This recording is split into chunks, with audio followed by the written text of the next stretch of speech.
Ya wajib. Dalam kelompok Islam itu ada kelompok namanya Khawarij. Orang yang sangat ekstrim dalam berpikir. Dia mengkafirkan orang yang melakukan dosa apa? Besar. Dihukumi kafir. Tapi pendapat ahli sunnah enggak. Orang dosa besar ya dosa saja. Tapi enggak usah dihukumi kafir. Kenapa? Cara berpikir ahli sunnah surga neraka itu milik Allah. Kalau yang punya saja enggak apa-apa, ngapain ada yang ribet? Yang punya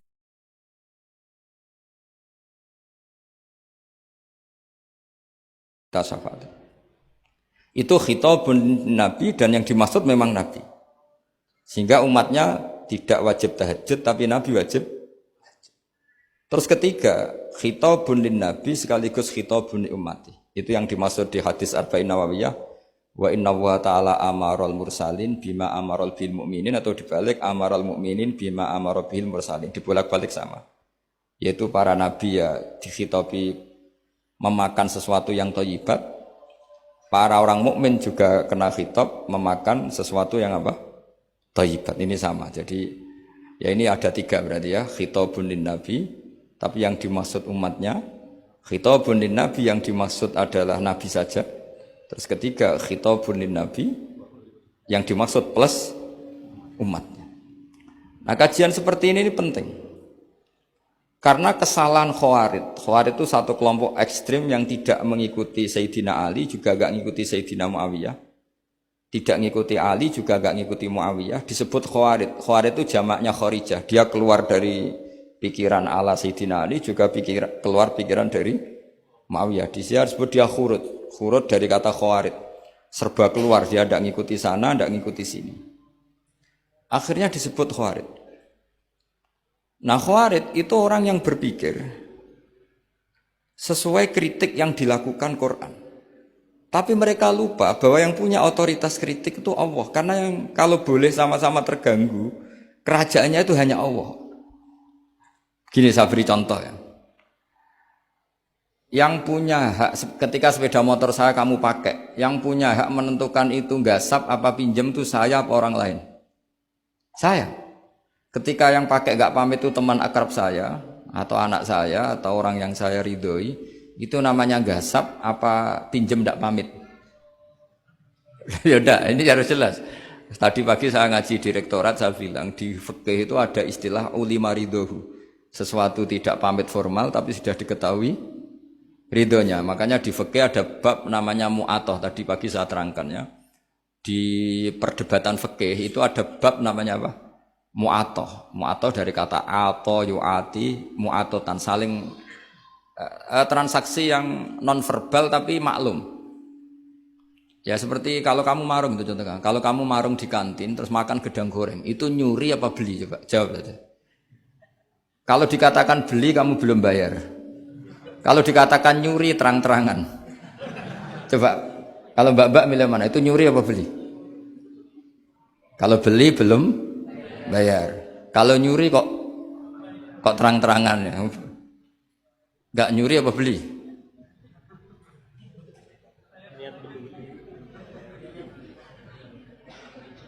Jadi ada gedang goreng di warung, kamu datang langsung makan, ada kerupuk yang dimakan, ada telur asin dimakan. Itu nyuri apa beli? Nah, itu kalau orang fikih dibabkan kitabul bai'il mu'atoh, akad beli lewat jalur mu'atoh. Menurut Imam Abu Hanifah seperti itu dikatakan beliau pakai dalil al-adat muhakamah, bahwa adat itu berposisi seperti hukum. Karena posisi di warung, maka ngambil di situ dianggap memulai akad jual beli. Tapi karena ini sesuatu yang potensi masalah, Imam Syafi'i mengatakan itu enggak baik, enggak sah. Karena nanti kalau asumsi kamu gedang goreng itu 1.000, ternyata diregani 5.000 kan mangkel. Nah itu, resikonya di situ, ya kan? Tapi kalau misalnya itu dikatakan, makanya Imam Syafi'i mengatakan itu profesional. Itu namanya ghormu. Ketika Anda bayar 5.000, itu namanya tebusan kesalahan. Jadi Imam Syafi'i melihat itu tidak jual beli, tapi tebusan kesalahan.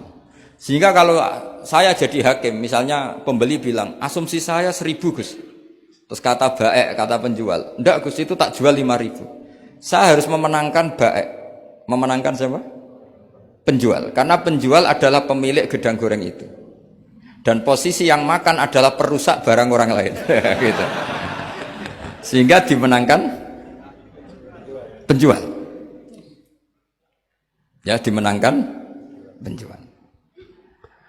Kenapa dimenangkan? Karena cara berpikir fikih, karena dia yang punya otoritas itu, punya otoritas kepemilikan. Itu dalam fikih madzhab apa? Syafi'i. Nah, itu penting dalam analogi surga dan neraka. Orang khawarij itu kalau ada orang dosa, itu dikatakan sudah tidak Islam lagi, dia sudah keluar dari Islam. Orang dosa itu wajib disiksa oleh Allah. Mereka bilangnya ya wajib. Dalam kelompok Islam itu ada kelompok namanya khawarij, orang yang sangat ekstrim dalam berpikir. Dia mengkafirkan orang yang melakukan dosa apa? Besar, dihukumi kafir. Tapi pendapat ahli sunnah enggak, orang dosa besar ya dosa saja, tapi enggak usah dihukumi kafir. Kenapa? Cara berpikir ahli sunnah, surga neraka itu milik Allah. Kalau yang punya saja enggak apa-apa, ngapain Anda yang ribet? Yang punya surga neraka itu Tuhan, dan Tuhan memanggil-manggil orang yang salah itu disuruh tobat, anibu ila rabbikum. Wahai hambaku yang berlebihan, yang masih dosa, ayo kembali ke saya. Kapan saja kembali ke saya tak terima. Sehingga dalam madzhab ahli sunnah, otoritas khitab, otoritas kepemilikan yang berhak ya yang punya, orang lain itu nomor 2. Sehingga tadi kalau Anda bawa kayak motor saya, dan Anda teman akrab saya, tidak pamit saya, kalau saya bilang itu enggak apa-apa ya enggak apa-apa. Kalau saya bilang apa-apa ya apa-apa. Enggak penting orang lain. Sehingga ini wilayah yang agak sensitif, tapi ini ilmu, mau tidak mau kita harus dengar. Sehingga di fikih ada bab ulima ridhohu. Misalnya ada orang makan gedang goreng di warung terus ditangkap Pak polisi. Wah ini pencurian, mesti bakulnya enggak terima. Enggak ada pencurian, memang tak jual. Nah, yang kasus begini, ini yang kasus. Ini mungkin kasusnya anak-anak yang masih kos atau masih mahasiswa. Warung kantin dijaga ibu-ibu. Ada anak makan lahap, dikira belinya cash. Setelah dimakan ternyata akadnya utang. Nah, itu pertanyaannya itu halal apa enggak? Karena asumsi baiknya monggo-monggo.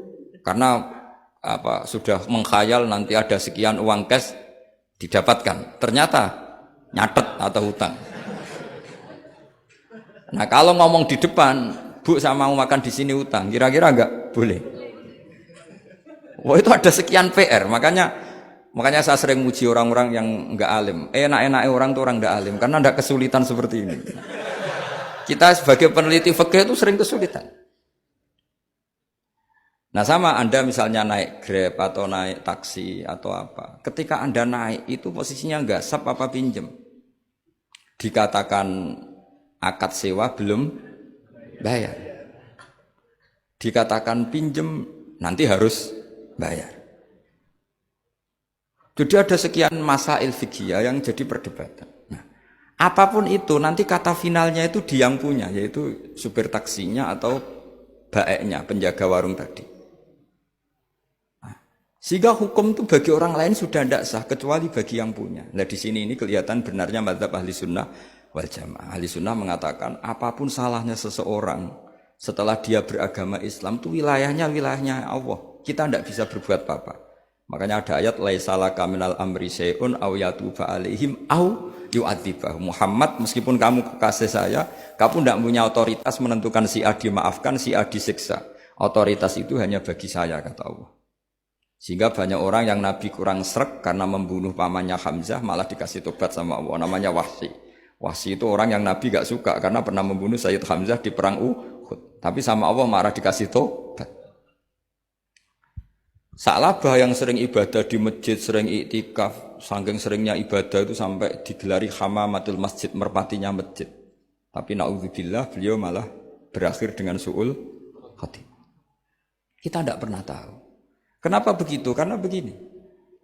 Wilayah yang absolut itu hanya milik Allah Subhanahu wa taala. Sehingga Nabi kalau ketemu Wahsy ya bilang iman kamu sudah saya terima, Islam kamu sudah saya terima. Tapi saya ini manusia, tolong sembunyikan wajahmu dari saya. Karena kalau saya ingat kamu itu mangkel karena ingat kamu pernah membunuh Hamzah. Tapi saya sebagai nabi harus nerima iman kamu karena nabi itu nggak boleh dendam. Tapi kalau mangkal-mangkal sedikit kayaknya agak boleh mungkin ya. Mungkin itu ya. Tapi profesional nabi sebagai manusia nggak berkenan melihat wahsi, tapi sebagai nabi legowo terhadap imannya wahsi. Tapi Allah sendiri yang ngendikan laisa laka minal amri syai'un aw yatuban. Coba orang munafik, kayak apa salahnya orang munafik? Tapi ketika Allah ngendikan tentang orang munafik gimana? Wa yu'adzibal munafiqina in sa'a aw yatuba. Allah bisa saja menyiksa orang munafik insya'a kalau berkehendak aw yatuba atau Allah mengasih tobat. Nah, karena pendapat ahli sunnah itu lebih valid sesuai ayat-ayat Quran, maka yang diikuti mayoritas di dunia dalam mazhab ahli sunnah wal jamaah. Dan itu dimulai cara berpikir yang sederhana. Yang berhak menentukan khitab ya yang punya. Titik itu saja. Yang berhak menentukan khitab